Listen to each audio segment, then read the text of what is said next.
And as we continue studying the Ascended Master Instruction, Book 4 in the Saint Germain series, I call them the missing teachings, it is interesting to note that parts of this book were given by Saint Germain before the I Am Discourses, Book 3.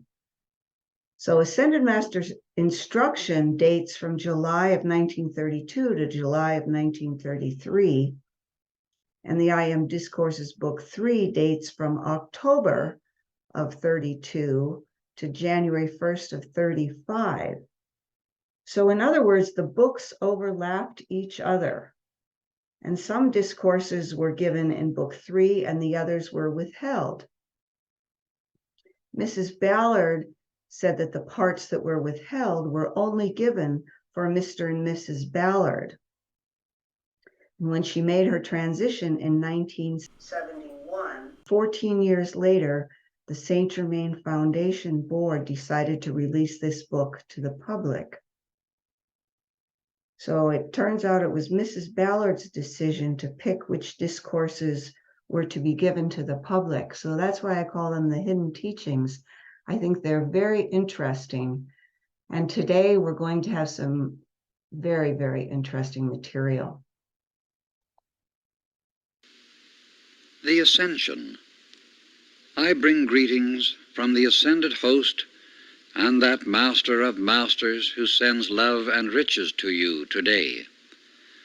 Under this radiating presence, let us consider the meaning and activity of the word ascension. Let us try to dispel the many misinterpretations of orthodox interpretation. When the individual has become aware of, and with conscious effort, directs the attention to the region of the head, where the anchor of the great central sun is located, he has ascended to the mount of true understanding. This is often referred to symbolically by the phrase, going up into the head mountain, which is often physically true, and yet but symbolizes the fixing of the consciousness on the highest of the seven centers that are the vortices of activity of the great central sun in man and the universe. The meaning of Satan and evil. The gross misunderstanding of what Satan and evil really mean is appalling. Many names have been given to this so-called majestic presence of evil, but I assure you that that majestic presence is but a myth. The words devil or sheol both really came from the word Satan, and the root of this word, its true underlying meaning, is to turn away from that which is inharmonious. The human side of mankind, so to speak, which is never ready to face the truth of its own being, had to produce some concoction on which to lay the blame of its own creation. The word Satan came forth as a single explanation, telling humanity that they had better turn away from their own creations of inharmony, and this turning would enable them to find God ever active in their midst. Then again there came a time when they wanted still something else to blame for their own wrong creations, and they brought the defenseless serpent into the garden. The serpent but represents a wrong use of the solar energy from the great central sun within mankind. This solar energy is a most dynamic power and is always active. Again, let us repeat that mankind, having free will, are commanded to choose how they shall direct this energy. If they do not direct it consciously for some good constructive purpose, it will act in some manner, often through the suggestion of the environment or individuals, because energy is always subject to suggestion. the great mass of mankind who have joined themselves to the orthodox idea, as we term it, have thought to cast upon God, a being in the skies, their problems or creations. Yet they are foolish enough to think they can go on creating inharmony and not experience its discordant effects. Thus we see how mankind has held over its own head this cloud of ignorance through the centuries. Human beings might have recognized their freedom as children of God and become conscious of the fact that they had free will. They would then have realized that they were the only creators of good and evil, so-called. They would have learned that they had the power to dissipate any wrong or inharmonious creation that they had ignorantly or willfully brought forth. One of the reasons why the idea of a devil was conceived was that in every period or cycle of human embodiment, there have been those individuals who were very dynamic in the use of this energy. They were misdirecting it and producing this so-called evil. Besides this, they were creating such powerfully charged thought forms that vicious, ignorant, disembodied intelligences seized upon them, or as it were, entered into these thought forms. These forms were being energized by their creators, who were still embodied, giving these vicious, ignorant entities tremendous power and activity. Before the time of Jesus, these entities were often able to appear visibly, often in very grotesque forms. Thus, this was the idea of a devil, but I assure you never was and never will exist outside of man's own discordant creation.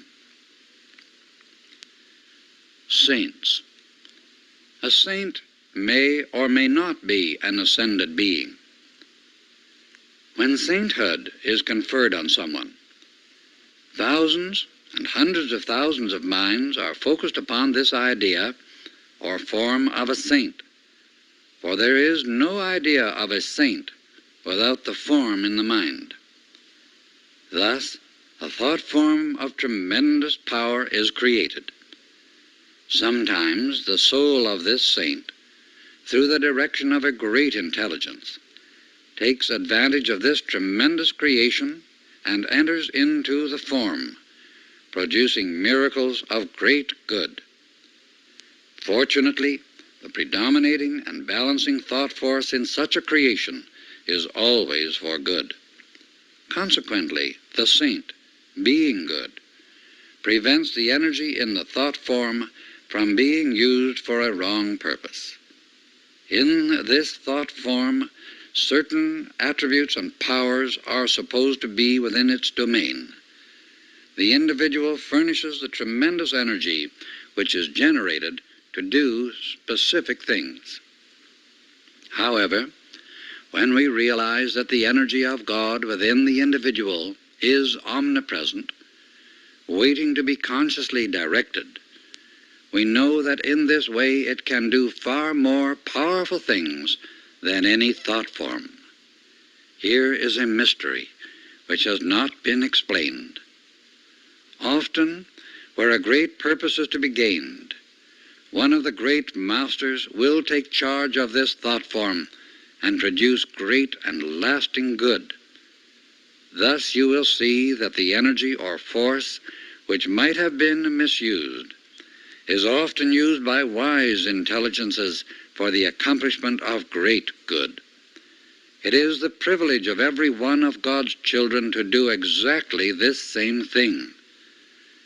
Every student who is sincerely looking to the light, God, if that one be tripped up, as it were, by his outer self, having generated great force through anger or passion, he has the power to requalify this energy he has released and make it work for lasting good. Otherwise, it whirls on its way, creating discord wherever it goes. Thus, I tell you in all sincerity that every one of God's children is a God in embryo, and may learn to consciously direct this mighty energy to perform far greater wonders than any saint has been able to do. The idea of a devil has created appalling ignorance and superstition. Superstition has charged the outer self with such fear that it has paralyzed, so to speak, the very avenues that would lead to its freedom.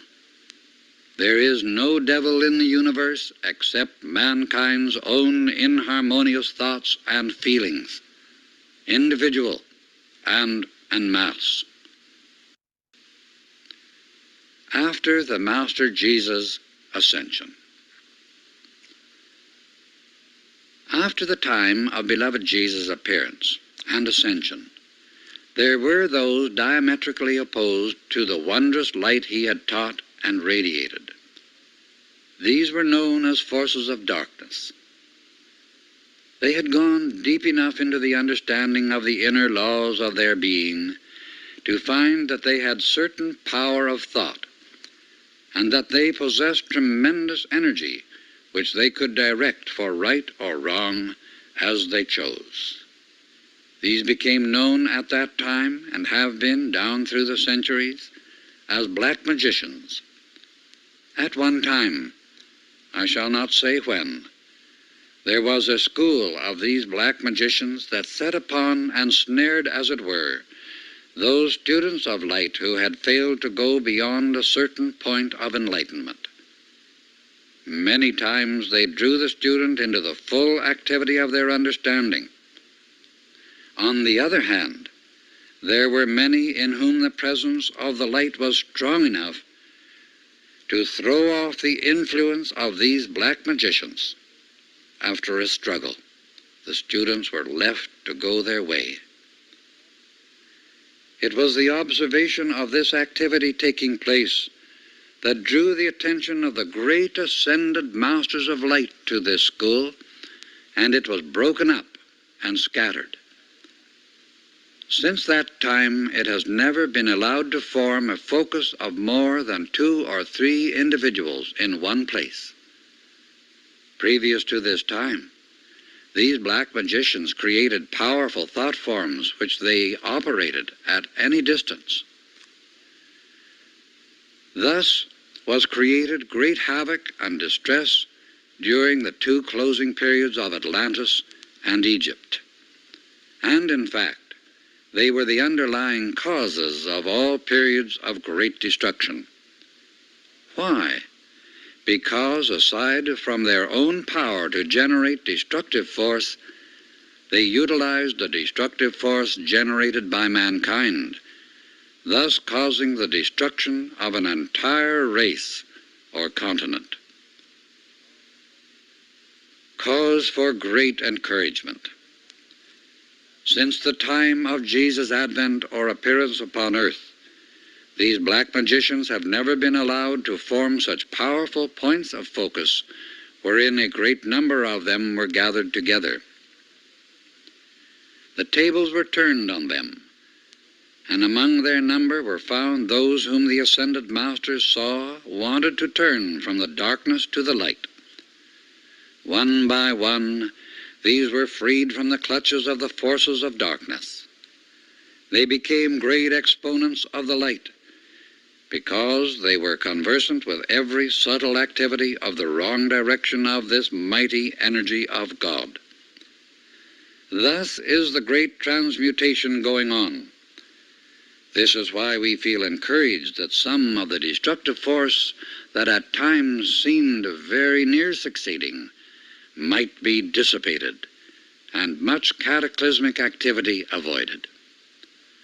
The tremendous outpouring of the Christ activity into the hearts and minds of mankind since 1884 has enabled many great and wonderful things to be done, which previous to that time might not have been possible.